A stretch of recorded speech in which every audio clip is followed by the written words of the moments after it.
Siempre hay un camino que tenemos que recorrer para llegar a la excelencia. Cuando hablamos de llegar a Dios, es necesario para llegar al Padre primero pasar por el Hijo. Nadie llega al Padre si no es por el Hijo. ¿Es correcto eso? Amén. ¿Está de acuerdo conmigo? ¿Sabe? La excelencia puedo definir que es hacer las cosas bien hechas. Y quiero hablarte de este tema el día de hoy porque algunos de nosotros hemos acostumbrado en nuestra vida a hacer las cosas a como nos salgan. Le decimos en buen panameño, a la pedrada, a lo que Dios quiera. Y a veces decimos esta expresión, a lo que Dios quiera, y no nos preguntamos realmente qué es lo que Dios quiere. Muy fácilmente podemos decir, pastor, a mí me gusta caminar bajo la excelencia, pero no se metan en mis sentimientos, pastor, no se metan en mis hábitos, no se metan en las costumbres de mi familia, no se metan en los principios de mi casa. Pregunto, ¿cómo podemos pasar a la excelencia si antes no permitimos que el Señor pueda introducirse en las cosas que están dentro de nuestro interior? ¿Y sabe qué es lo interesante? Que Dios nos creó a su imagen y semejanza, haciéndolo de una forma excelente. Dios no sabe hacer las cosas de otra forma, escúchame bien, si no es haciéndola de una forma excelente. Dios no sabe sanar a alguien si no lo hace por completo. Dios no sabe prosperar a alguien si no lo prospera por completo. Dios no sabe liberar a alguien de cualquier cosa en su pasado si no lo hace por completo. Yo pregunto, ¿cuántos endemoniados hay en este lugar? Nadie va a levantar la mano. Porque nadie en este lugar, Dios no ha hecho una obra completa en su vida. A lo contrario, cuando usted tuvo la oportunidad de ser cambiado, el Señor lo liberó a alguno de vicios, el Señor a algunos los liberó del alcohol, del pecado, de tantas cosas que estaban atadas a nuestro interior, a nuestro ser. Y Él tuvo que hacerlo de una forma excelente. Por lo tanto, Dios no conoce otra palabra si no es excelencia.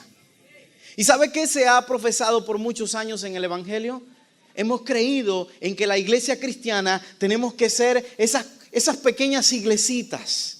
Hemos creído por muchos años que la iglesia evangélica cristiana tiene que ser aquella iglesia de las carpas. Tienen que ser de los pandereteros, tienen que ser de los pidelimosna, tienen que ser de aquellos que siempre andan pidiendo prestado.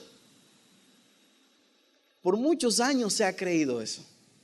Pero sabe, yo quiero decirle el día de hoy que Dios está levantando una nueva iglesia que ha creído en fundamentarse bajo principios de excelencia, mirando a hacer las cosas como verdaderamente Dios quiere que se hagan. Pregunto en este lugar, ¿cuántos quieren llegar a la excelencia? Mire, una de las cosas interesantes que tengo que decirle el día de hoy es que para llegar a la excelencia es necesario pasar un proceso. Diga conmigo, proceso. Mire, cuando un niño empieza a crecer, está en el proceso de conocer la vida. Cuando un niño está en el colegio, está en el proceso de estudio.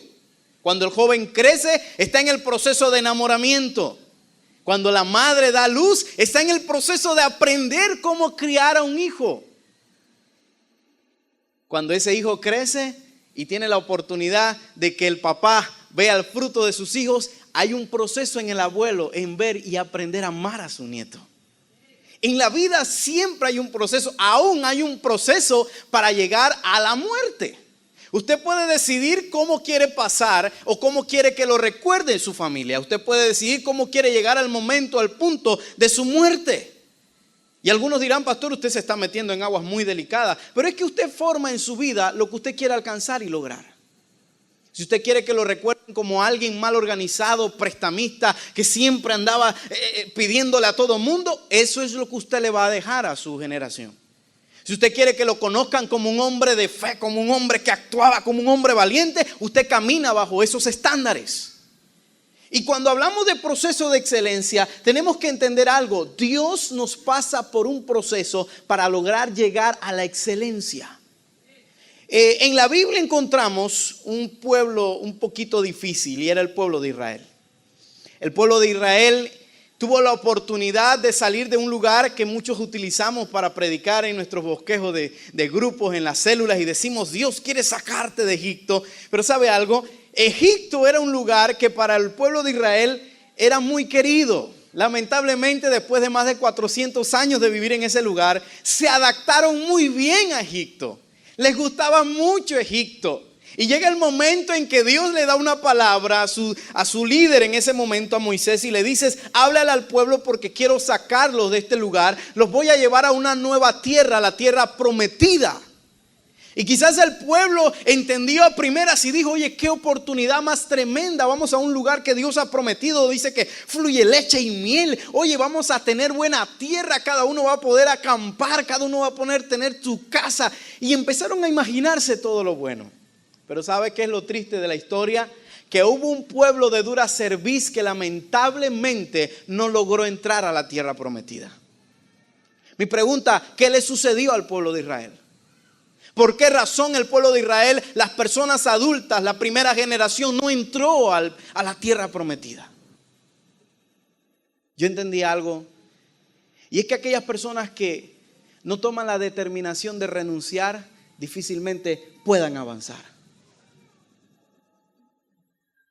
Quieres mejorar tu vida económica, pero no tomas la decisión de renunciar a seguir pidiendo prestado.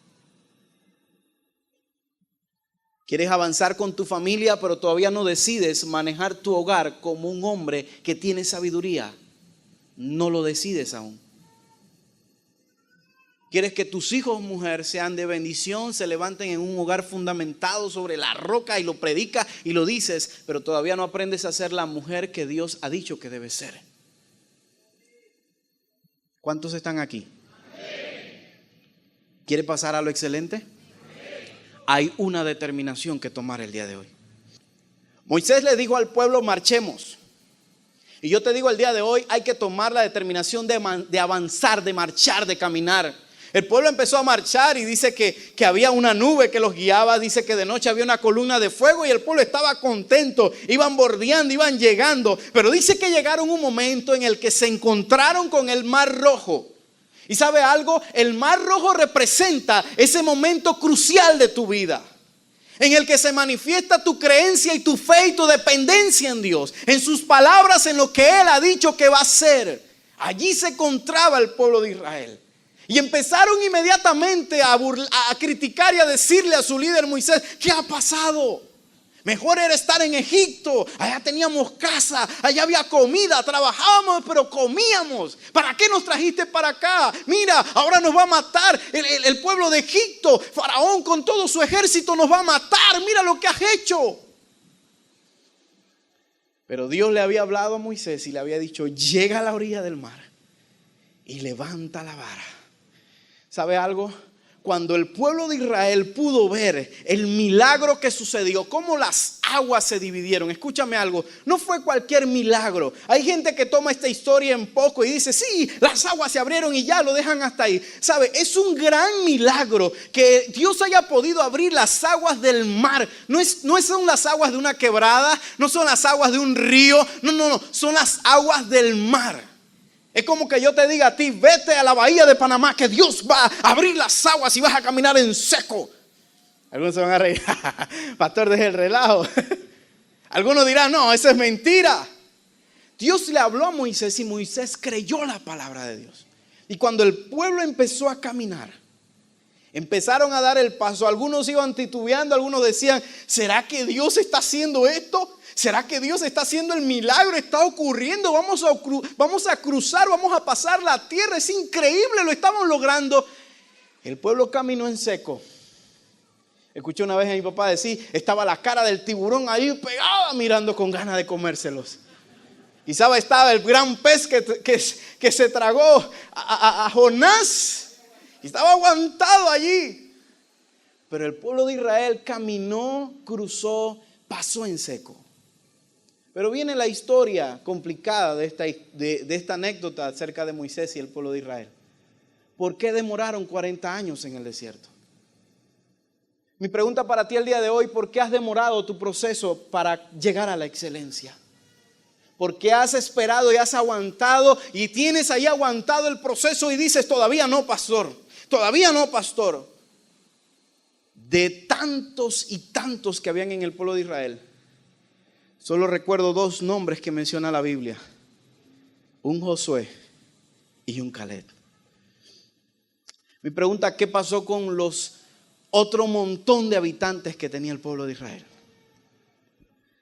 Es más, te pregunto, ¿qué pasó con el mismo Moisés que un día se arrebató y no aguantó más con ese pueblo de dura cerviz? Lamentablemente no lograron llegar a lo que Dios les había propuesto. ¿Sabe por qué? Porque Dios quiere que siempre pasemos de lo bueno a lo excelente. Y hay gente que le agrada estar allí en lo bueno. Hay gente que se acomoda en lo bueno. Y ¿sabe algo? Lo bueno no es malo. Míreme acá, lo bueno no es malo, es bueno. Bueno es alabar al Señor y cantar salmos a su nombre, es bueno. Pero qué excelente sería venir a la casa de Dios y no solo cantar salmos a su nombre, sino honrar al Señor, traer un amigo, que alguien se entregue a Cristo. Eso sería mejor. No aplauda, que le está dando allí la palabra. Disfrútela, no se emocione, ahí recíbala. Una cosa es buena para tu cuerpo, una cosa es buena para tu espíritu, pero a veces Dios tiene una mejor, tiene algo excelente para ti. Dios no sabe hacer las cosas solamente buenas, Dios siempre ha hecho las cosas de una forma excelente. Mi pregunta es, ¿cuándo vas a pasar a la excelencia? Eres un buen líder, en tu célula hay mucha gente, pero ya Dios quiere que llegues al momento en que en tu célula la gente se sane. Eso no lo hacen solo los buenos. Lo hacen los líderes excelentes.